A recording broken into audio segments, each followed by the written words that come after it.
fertilizer, endeni mchukue fertilizer, musindanganywe na wakora na watapeli. Welcome back. That's Minister for Agriculture, Mr. Mithika Linturi, had said that there are no fake fertilizers. He has said it numerous times, and that investigative authorities are looking at the claims from across the country. We are joined by John Allen Namu, Jan, as we all call him, from African Sensor. Jan, welcome. It's good to share screen space with you after so long. After such a long time. Thank you very much. Karibu sana. John Allen, you're here because of an investigative feature that was done by African Censored about fertilizer. And I wanted us to just play a short clip of the African Censored investigative story before we continue. True to Bob's word, what we got on film was disturbing. The site is a hive of activity. These men are carrying what appears to be bags of earth scooped from this pit. Next to them is a weighing scale and a pile of bags waiting to be picked. Meanwhile, preparation for another batch of product is ongoing at this other corner. Inakaa kama jivu, ni mchanga, inachimbwa tu chini, ni kama jivu. Inapitishwa kwa kichungi kama ile mchanga ya kupiga plasta. Alafu inapimwa hapo na mashini kwa hapo ya kushona. Na unaambiwa zile magunia utabeba. Since the feature ran 3 weeks ago, John Allen, I think we've had almost 400,000 views on YouTube. And in the weeks after it ran, the issue of fertilizer became a big story. We had more and more farmers coming out and saying we're getting fake fertilizers, hundreds of bags. Maybe you can give us a bit of background about this particular investigative feature. How long did it take you to film it, and when did you even start? So this investigation began in November 2022. I want to say late October, early November 2022. I got a leak from a source who led me to someone who had been transporting this fake fertilizer. I don't even know whether I should call it fertilizer to begin with, but this product, right, who had been transporting it across the country. And what he saw shocked him, because in as much as he was being paid for it, in as much as there was lots of profit to be made, he saw exactly where this fertilizer was coming from.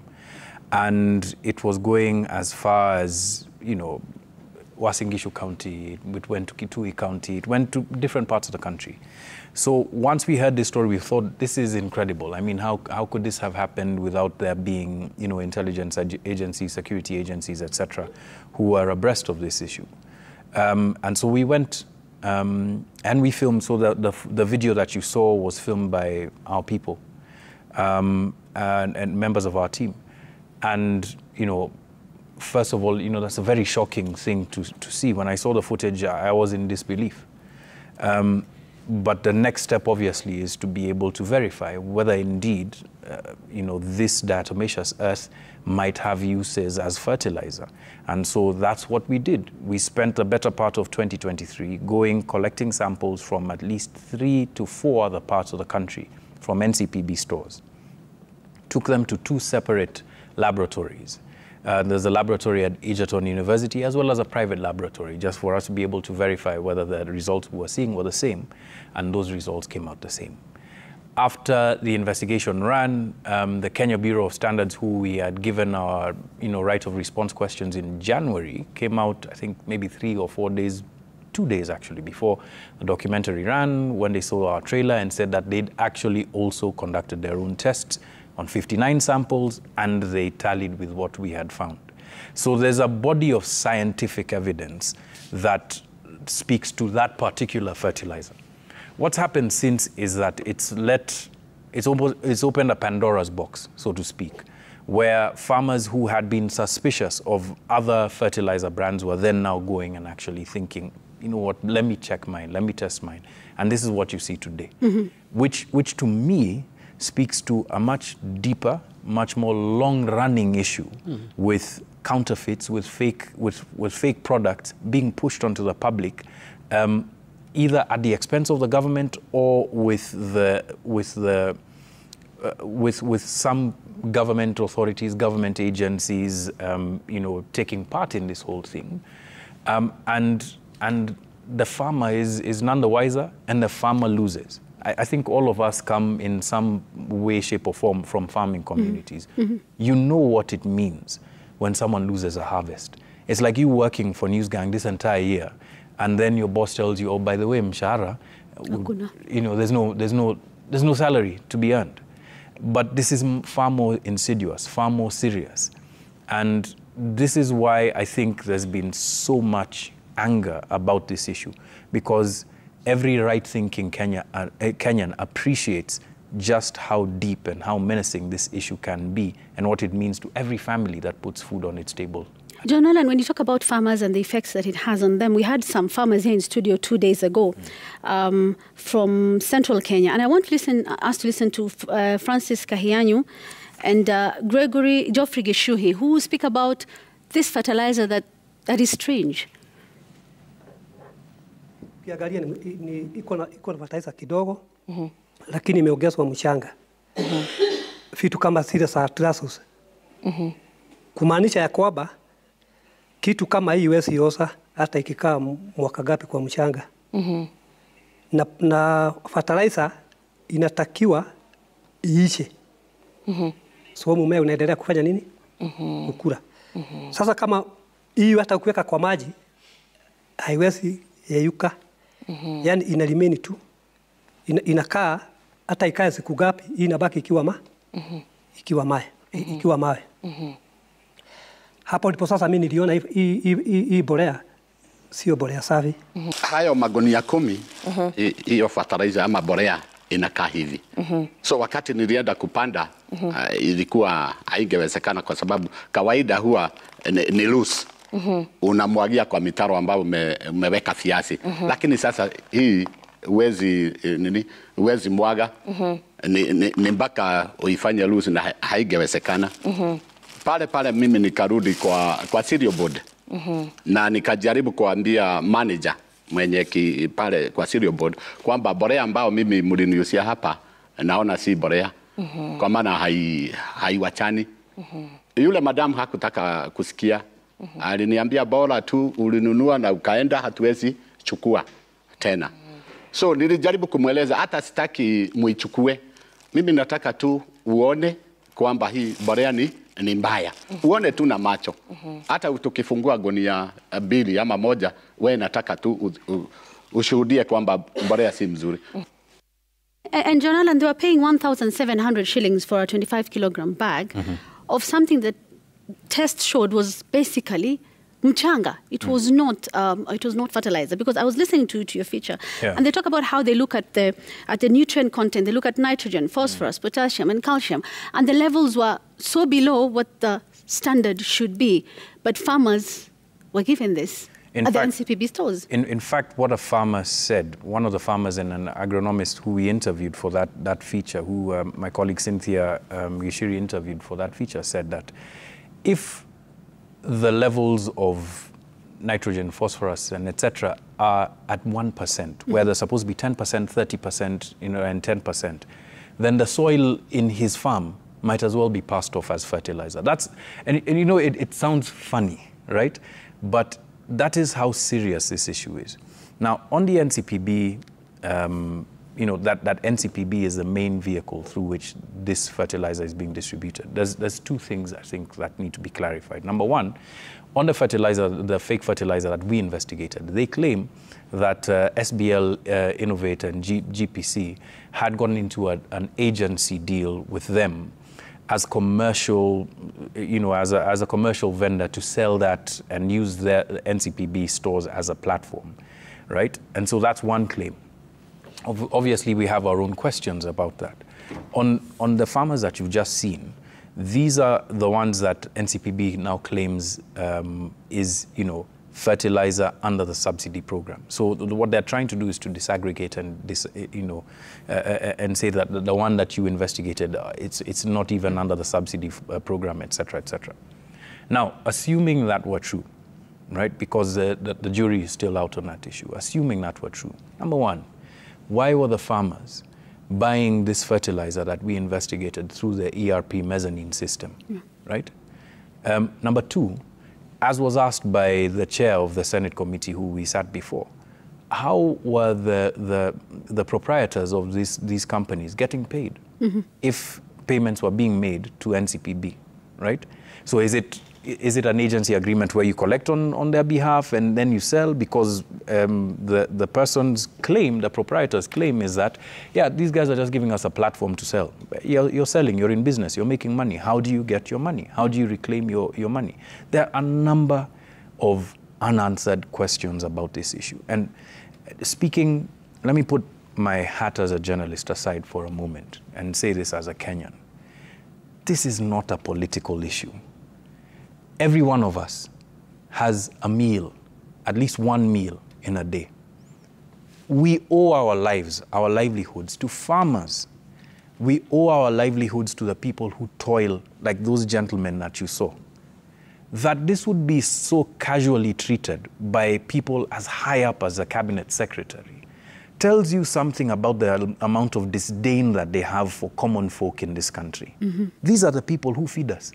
Let me ask you a question. If you went to Sankara today and had whatever, sumptuous, expensive meal put in front of you, and you are eating in a kibanda, would you know where the fertilizer came from?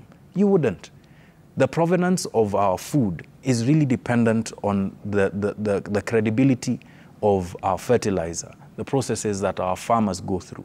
And so you could just as well get ill from eating food in an expensive restaurant that was not treated with the right fertilizer at the farm than you would in a kibanda where we supposedly eat, unsafe food, supposedly. This is the problem. This is the crux. And I think if we were to look at this issue politically, then you have to ask yourself, were those people who are, purveyors of the hustler narrative, right, really being serious when they talked about who the hustler in this country is, right? Maybe we could just listen to the reaction of the government spokesman, Isaac Mwaura, who spoke about the fertilizer issue, and see what the position of the government is. Types of fertilizer has been flagged out as fake is a GPC product sold commercially under agency arrangements outside the NCPB system as a soil conditioner and not fertilizer. The product is only being distributed through the board's depots by 51 Capital Limited and is not part of the GOK subsidized fertilizers available to registered farmers. So that is very, very clear.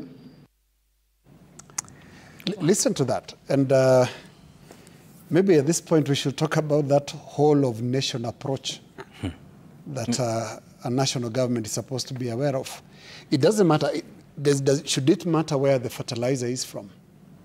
No. Isn't it the duty of government, the duty of its agencies, regulatory agencies like the Kenya National, the National Bureau of Standards, KEBS, should actually ensure that even if it's fertilizer brought in by a private supplier outside the chain of NCPB, you can't say, oh, we, government, we are clean. What you are consuming is actually coming from other entities that are not government. That is a government spokesman. And I think we should find that very, very worrying and actually enraging. And you spoke about casualness, and it's very, very true. We were somewhere where some government operatives sought to speak on behalf of the government, and they trivialized this. They trivialized this, saying, oh, it's even donkey dung is fertilizer. And you have the CS in charge of agriculture trying to politicize the issue. Fertilizer is not political at all. It's not political because fertilizer goes to the soil regardless where that soil is. It could be in what you're trying to categorize as government and opposition zones.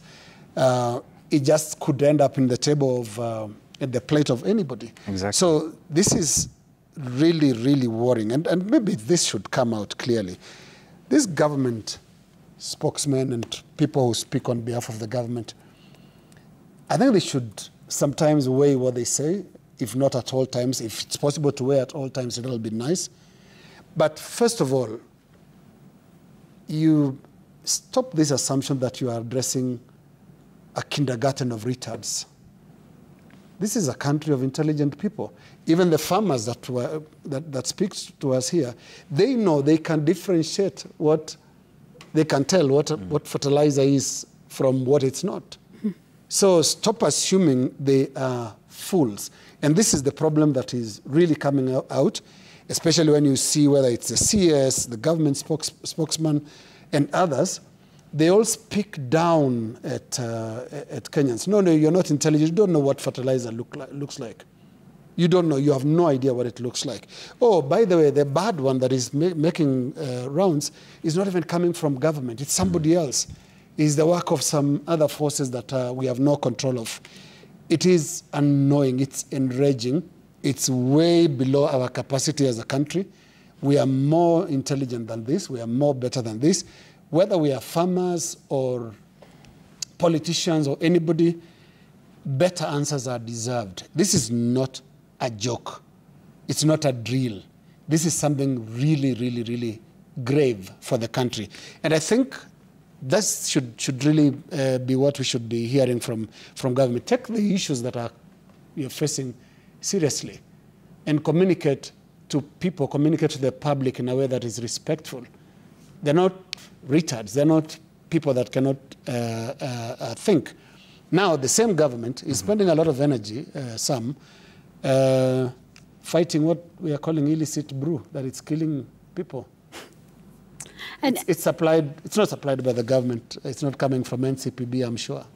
As Gituko comes in, should we hear more, expect more action from the top leadership of this country? Because this fertilizer issue, subsidized fertilizer, more food, food security, all those things, was a big issue with this government when it came in with the promises. So should we be hearing more? Should we be seeing more action from the top leadership? I first of all find the explanation by Dr. Isaac Mwaura quite disturbing for him to say that this is supposed to be a soil conditioner. If he dared to find out, even if it's from African Censored, or go to KEBS, or I'm sure there's certain laboratories that are able to do that and ask them for information.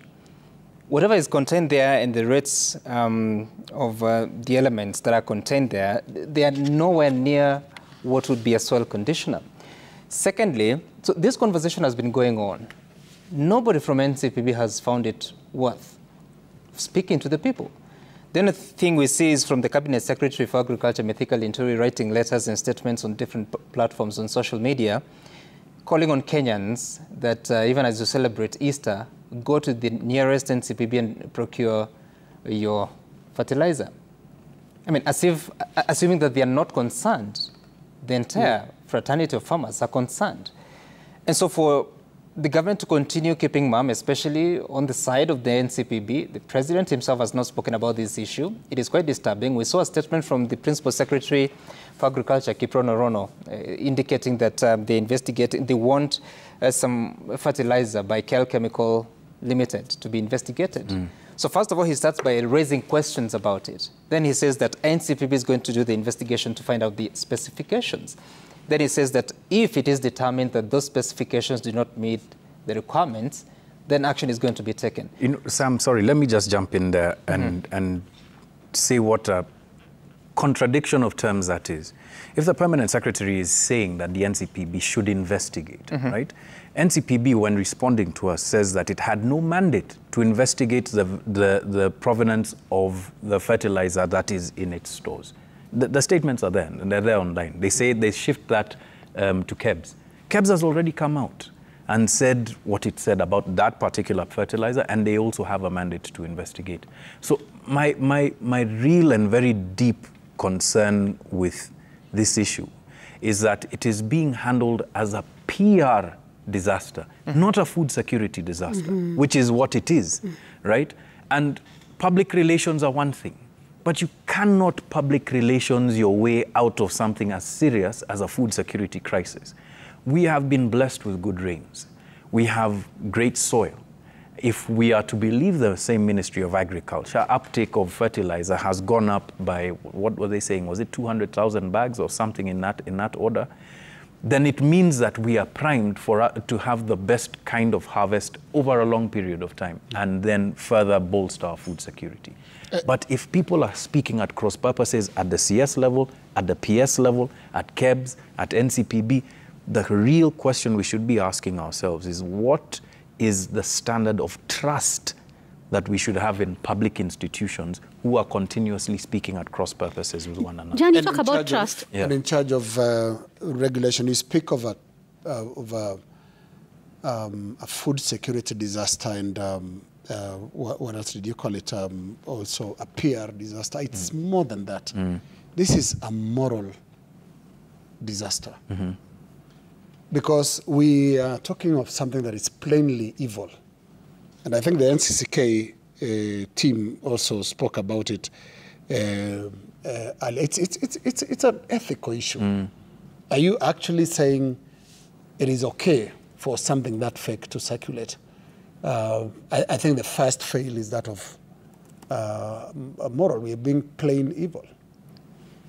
Look, you know, when I speak about the question of trust, that we become such a low trust society, and looking at this through the lens of fertilizer, if you were to draw back, right, and look at the kinds of scandals and scams that have been taking place, there is a deliberate systemic effort to undermine trust in almost every institution that we have in this country.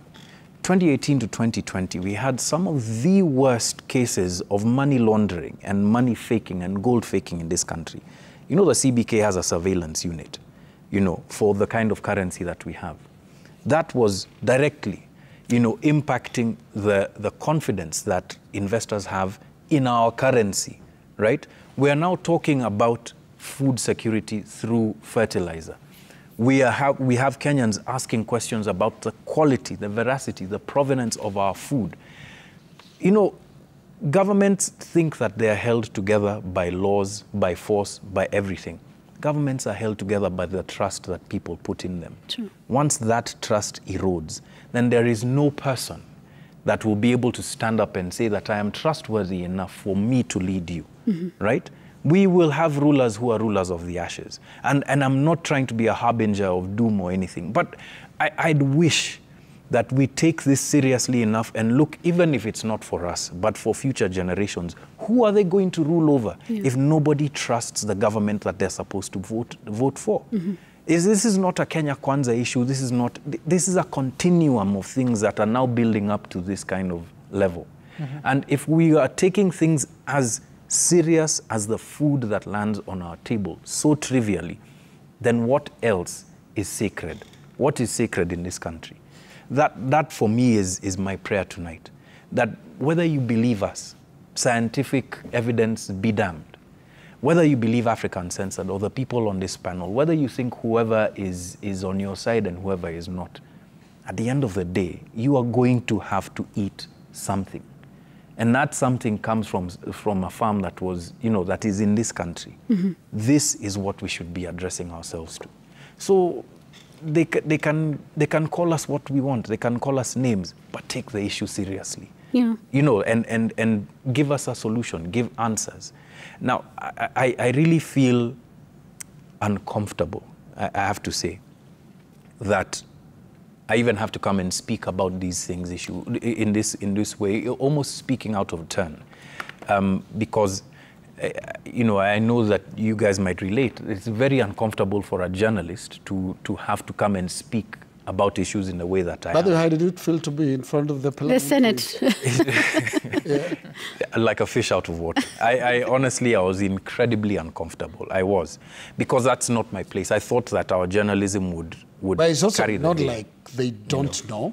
Well, I mean, So it wasn't exactly an inquiry, was it? No, it wasn't. It wasn't an inquiry. I think it was more exploratory by the Senate committee. And to their credit, they watched the entire documentary before asking us the questions that they did, just to be able to refresh their memory on the facts. And for me, the saving grace is that whether it's a performance or not, that they have commissioned an investigation, and I think they'll be on the ground tomorrow going to different counties. So at least there is something, and there are some people who seem to be taking this issue. And I think the more important thing that those speaking for government must do, Jamila, is that let them stop talking. Let them take whatever samples the farmers have come forward and presented. We've seen a lot of Kenyans coming forth and trying to mix what they have in the name of fertilizer with water and seeing how soluble it is. Sometimes it dissolves, sometimes it does not, sometimes it's gradual. And you see, farmers, I mean, that's the best they can do in terms of assessing, is it what we're used to, is it not? But there are those that have the capacity. If the government really wanted to assure farmers, and it means well, just collect the samples, take them to the laboratories, confirm the content of whatever is in those bags, because that confidence is too important, because the rains are here, farmers are planting, and if it doesn't work, and then people are saying that it is because of the fertilizers that are used, we'll be in a bigger crisis than we can imagine. I found it very interesting. Sorry, Jamila. Yeah. There's always a pattern to some of these things, because there is an impression created that the speed of investigations and the speed of any action being taken is usually determined by who the suspects are. So if the suspects are very well-connected people, if the chain is a powerful chain that is populated by the who is who, then it will take very long to dissolve that fertilizer in anything, to subject it to any investigations. And I'm not saying the suspects are well connected, but the longer it takes for government to look like it's doing anything about it, the more we must draw closer to the conclusion that, hey, who are the players? Who are in the supply chain? Who are actually supplying this fertilizer? It means they are big enough to scare off the DCI, the criminal investigation people, big enough to basically make the government freeze on its feet. And it's increasingly the pattern in Kenya. Everything is political. Everything is about connection. You can tell how fast that this can move depending on who is involved. And I think the longer it takes for us to know what the hell is going on with this fertilizer issue, the more we have to draw the conclusion that somebody somewhere, very well connected, knows exactly what the texture of that fertilizer is. Jonathan, as we wind up with you, when we were talking before the show, you mentioned about almost 800,000 bags having been sold in a very short period of time. And now this means this is big money. This is a lot of money. And that's why there's all this, what can I say, lack of really enough will to fight this. As we wind up, Jonathan, what's your final word? My final word is this. There is no amount of money that is going to save you when your health is compromised. True. There is no amount of public relations that is going to save you when angry farmers are at your door. This has happened across the world. Look at what's been happening in France, right? If you look to our neighbors in Sudan, there was a plethora of problems that caused the revolution that ousted Omar al-Bashir. But what was the trigger? Bread. It was bread. Yeah. It was food. These are the things that we are being so flippant about that it shocks me and it scares me. The final thing that I will say is that even if we are not believed as journalists, believe the evidence, believe the science, because that is what we relied on. We didn't go there and start saying all sorts of things about these people. Believe the science, right?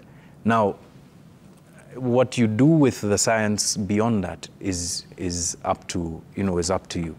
I think the final word I would also add is to encourage our president, to whom this seems like a very serious issue, the food security issue. A pet project. A pet project. It was part of his manifesto. It's part of the plan. He speaks about it and has spoken about it constantly. And I think even in the wake of these revelations, I think he did say something about people being prosecuted.